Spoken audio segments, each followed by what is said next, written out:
Today, we've got one of the world's foremost knowledge experts on Amazon Advanced Strategy and PPC, Matt, back on the show. And he's going to be answering all of your questions live, as well as answering a lot of my advanced questions on things like variation listings, auto campaigns, broad campaigns, ranking, and much more. How cool is that? Pretty cool, I think.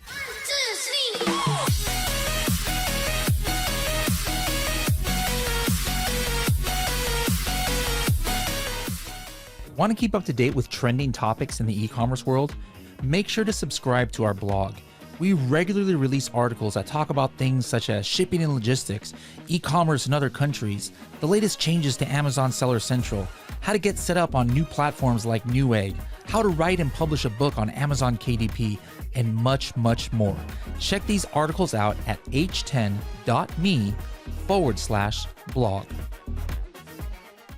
All right. Hello, everybody, and welcome to another episode of the Serious Sellers Podcast by Helium 10. I'm your host, Bradley Sutton, and this is the show that is our Tacos Tuesday PPC show of the week, or of the month, I should say, where we go in depth into anything and everything Amazon advertising with a special guest that we have.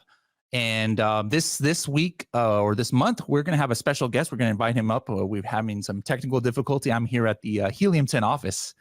Actually here in Irvine, California today. So I don't have my regular setup here, but wanted to, make sure everybody's having a great Q4 so far. All right, let's go ahead and bring up our guest of the month, and it is Matt from Clear Ads. Matt, how's it going? Good. How are you doing, Bradley? Doing awesome. Where are you actually watching us from? Where are you located? So currently in London. So we're here in London for the next few months. But we moved to Spain about 6 months ago. So nice. Yeah, how's that been? Whereabouts in Spain? We're in Barcelona. It's been great so far. Loving it. Awesome. Have you been to any FC Barcelona games since you've been out there? We haven't yet, no, but it is at the top of my list. Yeah, I've been to a couple when Messi was still there. Of course, those are good. Those are good times. Just in general, we've had you on the podcast before, and you gave us really cool strategies in general. Today, we're kind of going to be focused on PPC. That's like one of your specialties. But can you talk a little bit about your background and how you came into that Amazon space, if maybe somebody might be listening to you for the first time? Yeah, definitely. So been in the space since, around 2011. Started in college actually selling textbooks and retail arbitrage. So did that for about 3 to 4 years. Kind of scaled up my bankroll to where I could get into private label and jumped at it and honestly launched a bunch of crap. We did really well for a few years until a lot of the manufacturers just started going direct to Amazon and had some pretty bad years, but pivoted, got into supplements and food, and that's where we've been for like the last 6 years. Awesome. Now, you are known for a lot of like really next level strategies. We've had you before at our elite workshop and things. And so thinking just first of all, it could be about PPC, but just thinking outside of PPC almost with all this new data that Amazon has come out with in the last couple of years. I think a lot of us were even surprised years ago when brand analytics came out, and then nowadays search query performance and things like that. This is stuff that I would say, I don't know about you, but me, like 4 years ago, I would have bet $10,000 that there's no way Amazon would ever tell you exactly how many sales are coming from, a non-normalized search and what the click share percentage of top 10 competitors are and this and that. People were paying Amazon employees thousands of dollars for these underground reports that weren't even as robust as what is now available for everybody. So what's your favorite thing? I'm assuming it's search query performance. Your favorite thing that Amazon has come out with, and then what part of that especially do you think is super powerful that Amazon sellers should be using?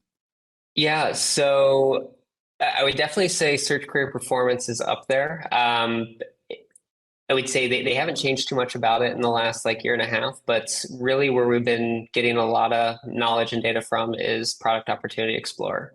I Mm, would say like this used to be kind of bland like yeah. a year or so ago. They've recently updated it, and the amount of data that they are giving you is insane. I mean, they're telling you exactly if you sell such and such supplement, these are the 15 keywords that matter. Here's the trends on that. Here's the seasonality. Like every data point that you really need is there, and that's what you need to win on. Um, I would say the other big one, though, is the new reports in the brand analytics where it's giving you greater details into your customer segments. So, like, we sell in consumables, and we've always kind of taken a strategy on ads that, hey, like, even if our A cost is 100%, what is our cost per net new customer? And we were trying to manually calculate that previously. And now they're telling you specifically by week how many returning customers, how many net new customers you have. So it's really helped us dial in the ads for that specific strategy. Okay, cool. Like one thing I always liked about Product Opportunity Explorer, even when it was kind of bland, as you said, was Mhm. seeing how many, for example, how many products it took to make up, or in the old days, 80% of the sales for the entire niche. Now they kind of like without even announcing it, they changed it to 90%. But then it'll be interesting to see that, some, quote unquote markets or niches, what they call it, would have like 200 products, means like it's kind of like wide open. It takes 200 products just to make up 80 or 90% of the sales. And now, there might be some where it's like only 40, so or 10, like we're like, wow, there's 10 people dominating this. Now, how would you personally use that information? Like, is one or the other like better than the other? Yeah. So the great thing about Product Opportunity Explorer is it really shows you what keywords are driving the sales for those. So more than how many products are there, we're looking at are there branded terms that are in the Product Opportunity Mm, Explorer. So like an example that we were looking at this past week was for a floor cleaning product, and we saw that of the 20 top like 50 keywords, Bona was one of the main sales driving keywords. Like even if there weren't that many products in that category, we aren't going to be able to overcome that branded search deficit. So it's just not something that we would go into. But we definitely prefer to go into categories where those sales are spread across more. The main reason for that is we really like to do kind of I would call it kind of like tailgating. We like to kind of stay behind everyone, and we'll pull like 10% of the sales from this person, and you can kind of pick off keywords from certain top products, and they may not notice that you're coming up, and then you can really use that to catapult yourself to the top of the category before the rest of the products in the category realize what's happening. Switching gears and going, kind of like PPC. Let's do like some kind of beginner question, then let's do some advanced things. But just I always ask a lot of the Tacos Tuesday guest about their strategy on this, because I think this is applicable almost to any level of seller. But what's your kind of like rule set as far as when you promote keywords from like an auto or broad to an exact, and also when you negative match? So on the promotion side, like in other words, like are you looking for at least, just one sale, or does it have to be two Mm-hmm. or three like in the auto, and then you put it in, or what's your criteria for moving something from an auto to a exact? Yeah. So short answer, we're usually looking for two sales and a click-through rate above like 0.2%. That's kind of like our North Star metric. But it really depends on the strategy of that campaign. Like if we're wanting to run a lot of just awareness, we're going after ones where we may not even have sales at all, but we have a high click-through rate because it's a discovery keyword that someone's kind of navigating that category with. So it varies, but typically it's two orders and above like a 0.2% click-through. Okay, awesome. On the flip side, when are you negative matching? Like, is it a certain number of clicks? Is it a certain number of clicks that you have to have? Is it spend that you're looking at without a sale? And then this follow-up question to that is, are there scenarios where you're like not just automatically negative matching, but you're like, oh shoot, this is like an important keyword. I got to Mhm. figure out why in the heck I'm not converting on it before I go and just blindly negative match it. So kind of like a two-pronged question there. Yeah, so this is where really the search query report kind of data comes into play. We're looking at, hey, like for competitors, like is this performing? Kind of what's happening? Why aren't we getting sales? We'll go ahead and test possibly changing out our titles, our images, more towards those keywords and seeing if we can produce some sales through that. But again, it kind of goes back to like, what is the source of that keyword? Is it really a conversion keyword? Is it a discovery keyword? Like, we have a few keywords that we spend thousands of dollars on a month on my own brands where we maybe get one or two sales. Like, it's at a loss, but we know it's a keyword that someone that's looking for our type of product uses as like their first term when they're trying to figure out which one to buy. And we just want to make sure that we're always top of mind. Um, Prior to Amazon Marketing Cloud, it was really hard to like distinguish that out and see that you were getting benefits from that. But now we're able to go a little bit deeper in that funnel and see that, like, yes, this is actually driving sales further down the funnel for us. Okay, cool. Yeah. Now, on the more advanced side, like you'll notice I just threw on my Pacvue jacket here. Yep. What are you, like I know you've been using Pacvue for a while, but somebody Yeah. out there might in general not understand, like, some of these services, Pacvue is not like, oh yeah, $49 a month subscriptions. I mean, no, where it's costs some money to use. So at Yep. what point does it make sense for somebody to like say, you know what, I'm overdoing these Excel spreadsheets, I need to use a software? And then what makes a software suite like Pacvue so valuable? Like how to, because you're not going to be Yep. paying money for something for you or your business or your clients that doesn't give you good ROI. So why is it worth it for you? Yeah. So we've been using Pacvue for, gosh, almost like 7 years now. I think we were one of the first like agencies at my prior agency to come onto the platform, and we love it. Honestly, wouldn't go anywhere else. It was first thing I did when we came to Clear Ads. We actually started switching all of the accounts over to Pacvue. Um, but in reality, I would say it's usable for every level of seller, but we've had a lot of accounts come to us that may be using it, but they don't know how to actually use Pacvue to its full advantages. They aren't taking advantage of all of the automations and analytics that are on the back end there. But I would say, even if you're a smaller seller, like, and using something that, like Bradley said, is $49 to $59, like, even though Pacvue is going to cost more, you're going to get so much more out of it. It'll make your ad spend more efficient. You will see better results as a whole. Like, make the switch now, because it's a lot easier to switch when you're starting out and you have very few campaigns. Like, migrating accounts over that have 400 campaigns already, like, it starts to get hard and you've got to really rework a lot of that. So I believe in doing it right from day one, and you're going to save yourself a lot of work down the line.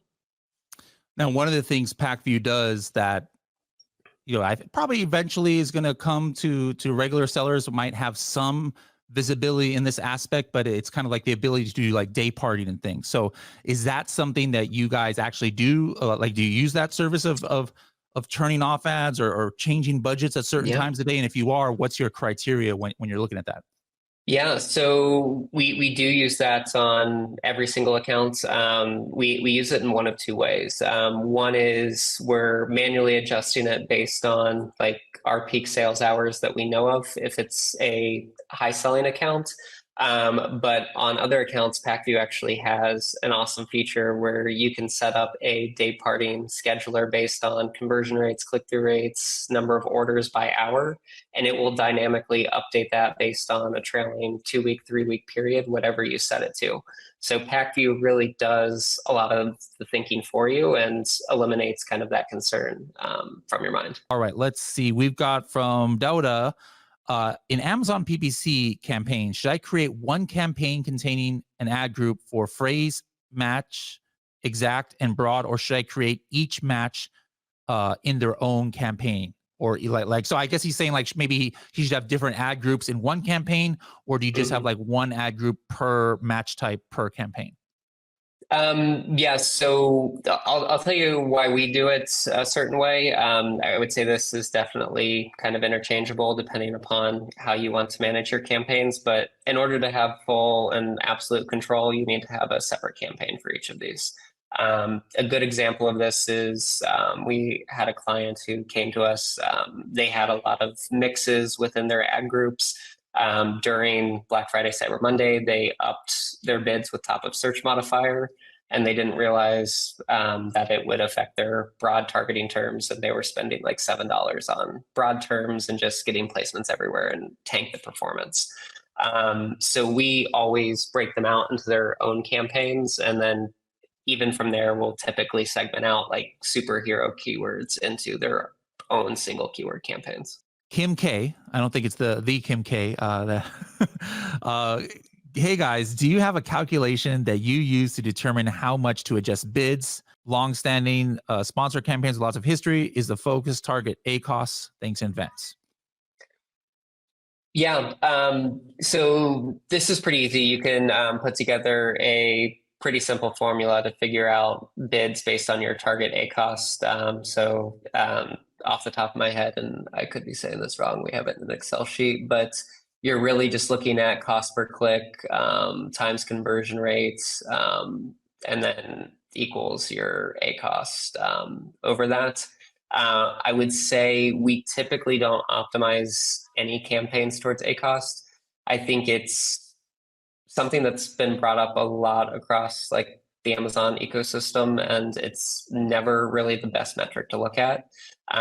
We've had a lot of accounts that have come to us where their sales have depleted over the last year and a half, and they're running very efficient, like 20% ACOS. Tacos are like 3 to 5%. Like the account looks healthy, but you're undermining the daily velocity per keyword that you can achieve, which ultimately kills your organic ranks. And then you may not see it now or 3 months from now, but 6 months from now, you're going to be like, what the heck happened? And it's really hard to climb yourself back out of that pit. Just in general, before I go into some more specific ones that I had, we recently had Amazon Unbox, and there was a number of announcements, one of them being sponsored TV that create a lot of buzz. But the question I think a lot of people have is, well, that's still something, maybe only for humongous, sellers. Like, first of all, is that true?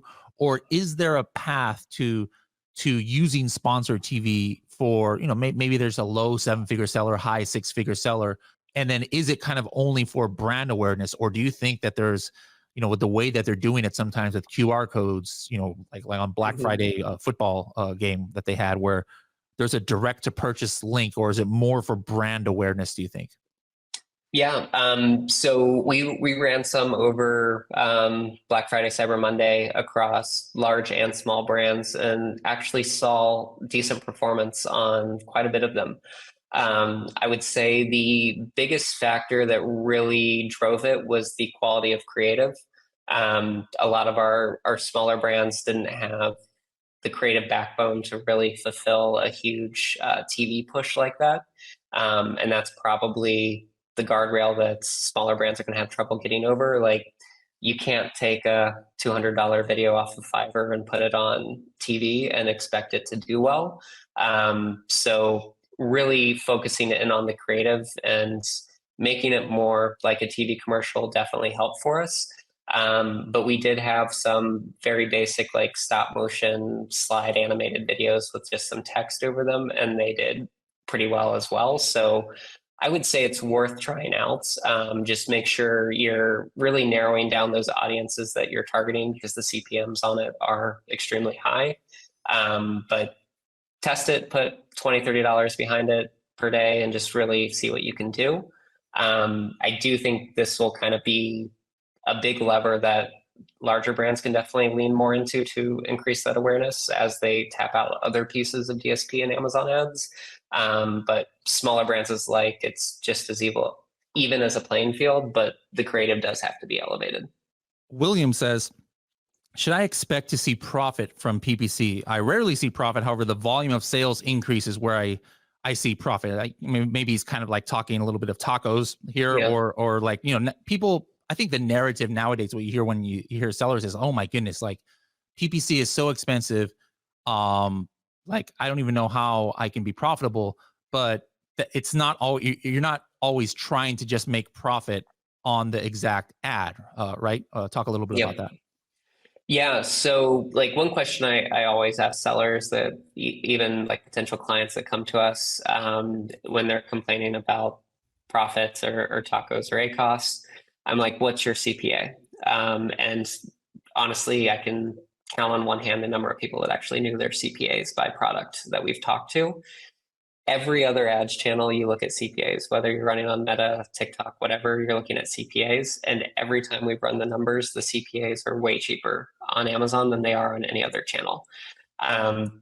What that means is, yes, probably there are some categories where you're going to run PPC at a loss. Like on my main brands, we run PPC at a loss because it keeps our velocities up, it keeps our organic rankings up, and you'll see those metrics in your tacos. So really tacos is kind of your guiding light on that, but really setting in stone a target CPA and not adjusting your bids based on ACOS or tacos. But as long as you're hitting that target CPA, you're continuing to see growth. That's what we really like to maximize towards. Okay, excellent. Thank you for that, William. Guarav says, hey, Amazon PPC is getting costly. What's a strategy to play with broad keywords? And then maybe I can piggyback on that and take a step back. Broad, it seemingly has almost changed over the last, like year or so. Like, I could kind of predict what would come with broad. Like I would use Helium 10 magnet. I would do the smart complete. And then I could see like all the broad kind of variations. Like, okay, I kind of know what could potentially come up here. Now I might have coffin shelf as a broad match. And then I'll get thrown in like Gothic decor, like not even the same, doesn't even share the same keyword. And so maybe I'm not sure if that's what he's talking about there, how it might be getting more expensive. And then if so, like how do you deal with that? Yeah. So I'll answer this and then I'll answer more about kind of what you went into, Bradley, because I think that's a bigger picture that people need to look into in the future of Amazon. But really when we're running broad, we're running modified broad campaigns so that we're at least trying to get more exact towards what we wanted. I will say it doesn't always work. Sometimes you still get those keywords way out of left field, but you have a bit more control. But I would focus again really on the search query performance data and the product opportunity explorer. Like Amazon is telling you specifically what keywords are being searched and what's being purchased. Broad isn't as useful for us as it used to be. Like all of that data now is getting piped back to us, and using Helium 10, using Pacvue, you can find pretty much every keyword that's going to be a converting keyword. The biggest thing that we've seen broad actually do for us here recently, and I would say for the last 6 months, is it's allowed us to catch on to like TikTok trends that are basically going viral, and it's picking up those keywords quicker than we would be able to pick them up. So that has been a huge opportunity. But there are a lot of other like TikTok specific tools that you can use to kind of find those trending things to get them into your ad campaigns. The bigger thing kind of on how broad has expanded is Amazon, like Google and other search engines, is really kind of shifting towards a semantic search, which is why like you're coming up for Gothic decor and things like that. And you've probably heard other people in the space talking about semantics. This has been key in like Google SEO for the last few years. And it's only going to get more and more relevant in Amazon as Amazon starts to switch more towards an AI learning model for their specific search. So a lot of what we've been doing and working on is, for example, typically if you're creating your listing, you find your keywords through Helium 10, you'd use scribbles to craft your listing, make sure you get all your keywords in there.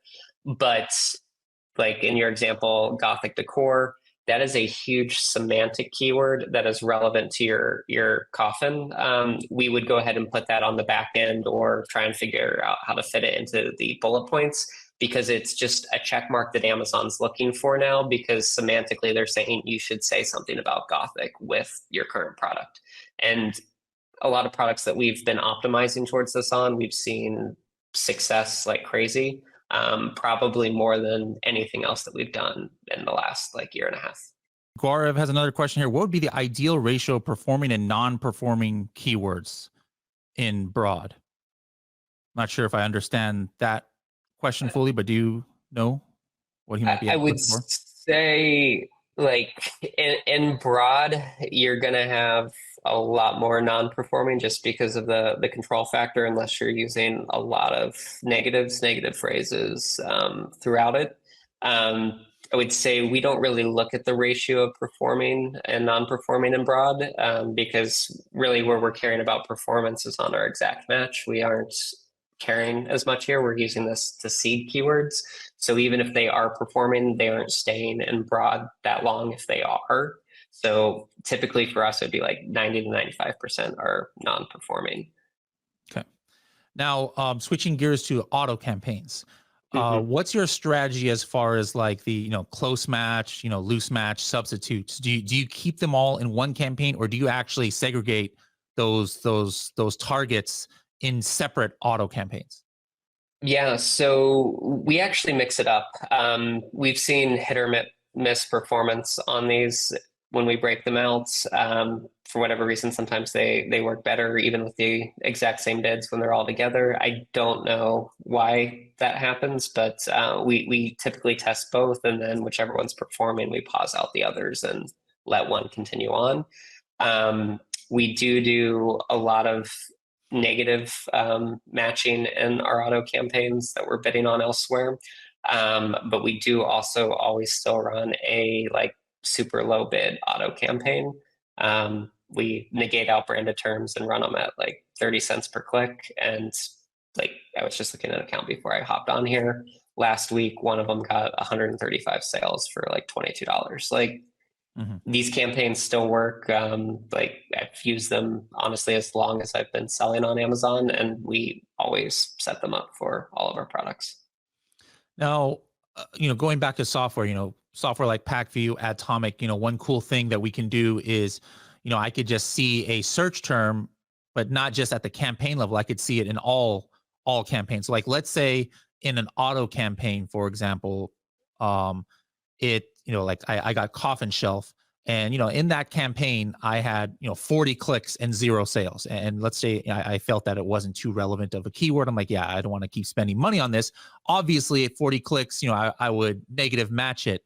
But with the software I can see that, hey, it's getting impressions and clicks in a broad campaign over here, maybe an exact campaign over here. But in those campaigns there's only like maybe 5 clicks. So theoretically speaking, if I was just looking at that campaign in isolation, there might not have been enough information to be a negative match. But since you have so many negative or clicks with no sales in one campaign, do you just go ahead and say, you know what, across the board, I don't want this keyword showing up in any of these campaigns? Or do you let the number, do you let it roll, do you let it ride in those other Mhm. campaigns?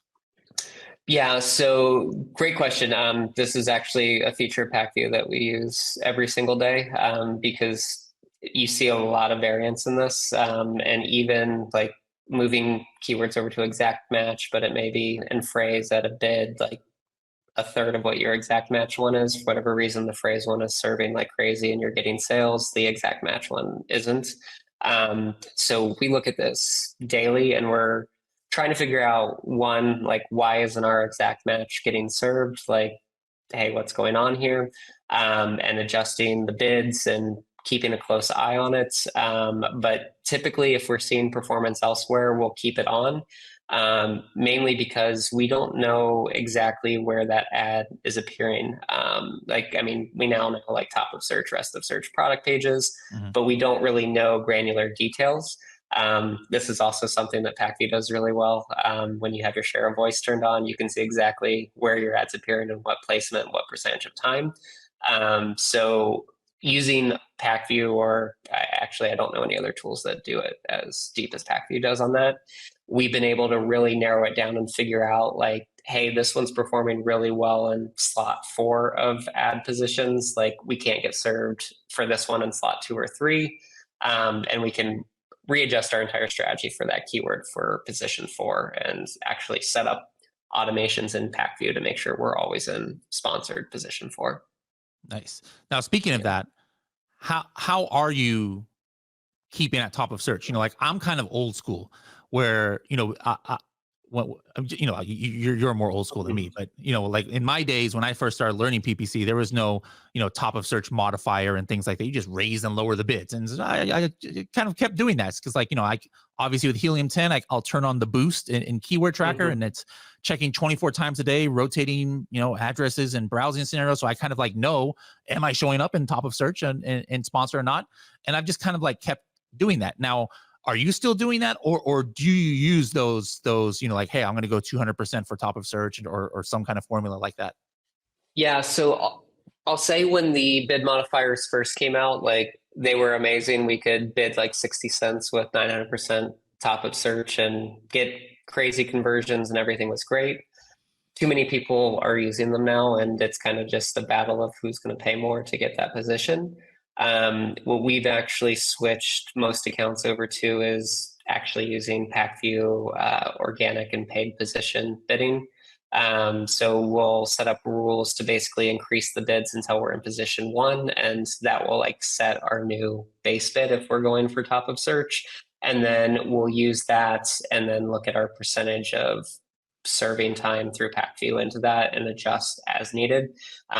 Like one nice feature is you can set like, I want a 90% top of search share of voice for this keyword, and Pacvue will automatically update your bid without the modifiers, because sometimes using the modifiers can get out of hand quickly and you could spend your whole budget in one day if the keyword's big enough, within a few hours on one of the 50 keywords in your campaign.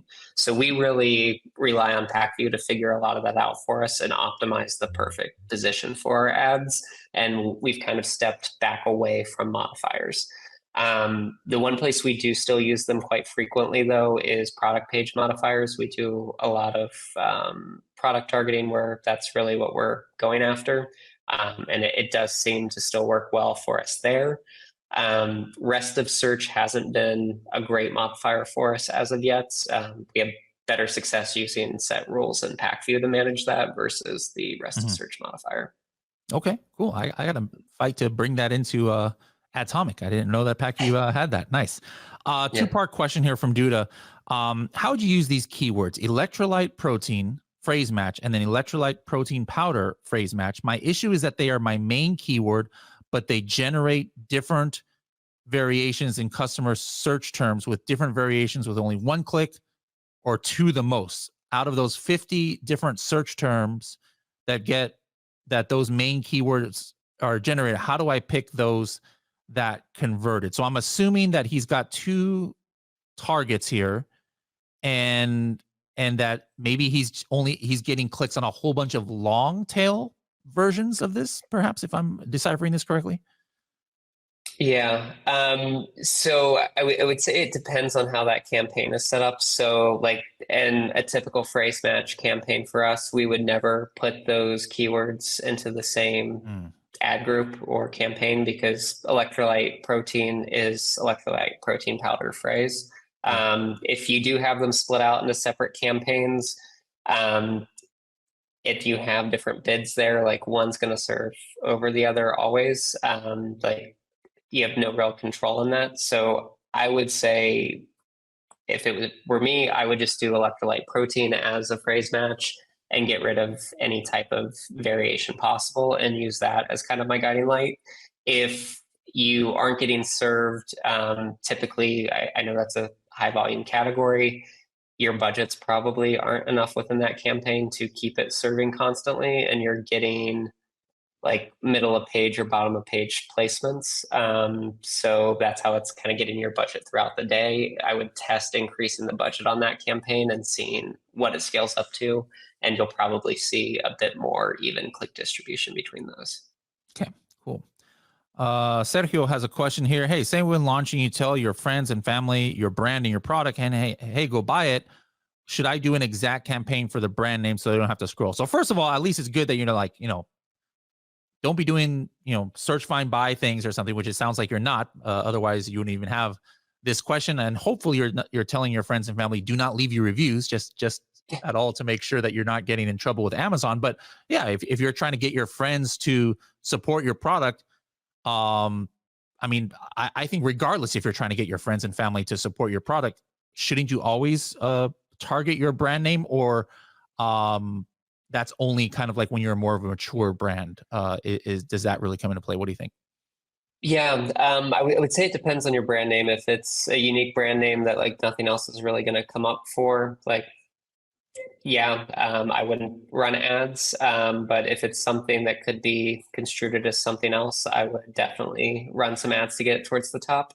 Um, the one thing I would say about this, and it's something that we do when we're launching and you're telling friends, family, anyone about it, we leave it kind of blank or like bland and just say, hey, like electrolyte protein powder, like, hey, this is my brand and it's a protein powder. I would really appreciate if you can buy it.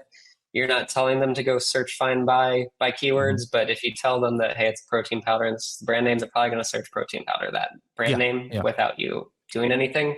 Because it's always better, which is why search, find, buys work, to get a real keyword in there beyond your brand. But even just pumping the brand name does work as well. We've seen it like with TikTok, like brand name searches can skyrocket you for every other keyword that you're Hmm. relevant for. Interesting. Interesting. Yep. Um, William says, yeah, this is a universal question. I think that, or universal debate. I think for successful exact keywords, do you recommend making those keywords negative in the broad? Some people teach that although you're converting for a keyword in exact, do not remove that keyword from broad. Um, yeah, so this is debated quite a bit. And I'll tell you from our experience, it can kind of go either way. Like sometimes we'll negate it in broad and then the exact stops performing. Sometimes we'll leave it and the broad performs better. Like it can go either way. I would say it's something that you should definitely test. Amazon ads is still kind of finicky on some of these things for whatever reason. Older campaigns still tend to work better for us. So if your broad campaign's older than your exact match, it may still continue to outperform for a little bit. But what we do typically do is if we're going to leave it in broad, we lower the bids in broad on that specific keyword quite a bit and try and give the exact match as much room to run as it possibly could. Okay, cool. Let's see. Hina has a question. I have 10 variations. They're not page one ranked. What strategy can I apply to get a good conversion on it? So I'm not sure exactly what he's saying here, but let me just change this into another question here. Like, I've got bedding that has, a bunch of variations, or a consumable that has a whole bunch of different flavors. Um, are you putting all the variations into one campaign? Do you have different campaigns for each variation? Do you only promote maybe one or two child items out of the whole variation? What's your strategy on variation items for PPC? Yeah, so we run a lot of variations. This is the one place where we do run ad groups. So like our main products, the main variation is flavor. So like if someone's searching for a lemon flavored one, like you obviously don't want that running against a chocolate flavored one. So like an exact match campaign would have an ad group for each flavor, and we'd be breaking out the different flavor variances within there. If it's a more broad term that doesn't include a flavor name, we're usually pushing it towards our hero product within that variation. But something that you can definitely test, I would say one thing to look at is search query performance, and also the top, I think they call it top like search term report now. It used to be the old brand analytics report, Mm-hmm. and see what the other top click products are. Like in our instance, if someone's searching for like a sugar cookie, it may be that they're searching for a specific flavor, and you can see that by the click through rate and conversion share rates from brand analytics. Cool. Now, before we get into your final strategy of the day, can you talk a little bit about clear ads, and who you Yeah. guys might be able to help the most and what you guys do? Yeah, definitely. So we're an ads agency based in the UK. We work with sellers in actually every single Amazon marketplace now, so can help you across the board there. We also do offer like full service management. So if you're looking for content creation, listing optimizations, or even just day-to-day like inventory management, case log management, we can help you with all of it. We also run DSP, so pretty much A to Z on Amazon, we've got you covered. And many of you may know George, the founder. He's everywhere. So yeah, hit us up if you need any help with any of those things. Awesome. Awesome. All right. Now, 60-second strategy of the day could be about PPC. It could be about search query performance. Could be about how to live as a foreigner in Barcelona. It could be about anything you want. So go ahead. All right. So I'm going to take it away and I'm going to do outside traffic to Amazon. So I think one of the big questions that Search Query Report has brought up with a lot of people is like, hey, these sales numbers in here are extremely low. I know I'm selling more for this keyword or this product. Like, why isn't this represented? And I think majority of people don't ever look at outside traffic to listings and what's happening. But if you actually take the time to dive deeper, you would be amazed at how much traffic comes straight to your listing from other sources outside of Amazon. One great way to do this is how we do it. You can use SEMrush or Ahrefs or really any kind of SEO tool. Plug in your canonical Amazon URL and just see like what articles have been written about you that you know nothing about. Where are you getting posted on social? It will highlight all of these things. But really the big key factor that we've been looking at is if you have a competitor in your category that you can't figure out how they're doing things, chances are it's all coming from outside of Amazon, and that's why you can't compete. So doing this simple search, you can see like, hey, these are the bloggers that are talking about it. These are the articles that they got. You can reach out to those people directly. Most of those positions are paid. Like, don't trust any of those top 10 articles. They're all paid. You can reach out and pay for those. And sites like Ahrefs, SEMrush will tell you how much traffic that blog post is generating. So you can kind of estimate what your return is going to be on that dollar. I would say another big piece that we've been kind of working on for these is for a lot of terms, like your coffin example. Like, there's no one out there that has a website about coffins, like that specific product.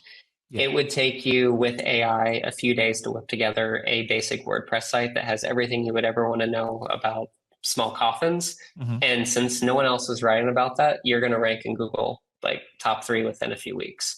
If you're in these categories where there isn't that much competition or it's a unique product, start making some micro sites. Like I've shared some examples at some prior events and presentations. We have a few of these micro sites that are giving us 7,000 to 8,000 people a month now to our Amazon listings. Wow.